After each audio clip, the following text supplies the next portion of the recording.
hapa duniani linachukua ulimwengu wa roho, linaenda kufanyiwa kazi, kutekelezwa. Amina. Amen.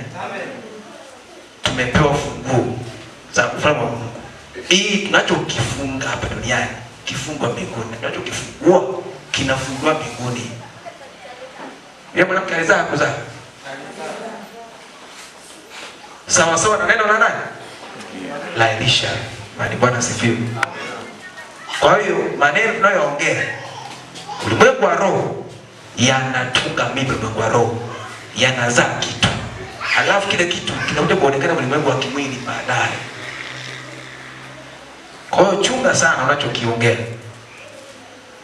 Chunga sana. Sipende kuongea kwa baby I love you. Ongea utakujua. Ongea. Imani Bwana sifiwe. Amen. Ongea utakuja uone. Utakuja ukose mtu wa kukuoa. Kwa sababu umeshatafikia watu kama 50 hivi I love you. Na wale wote yani zinafuatilia zile.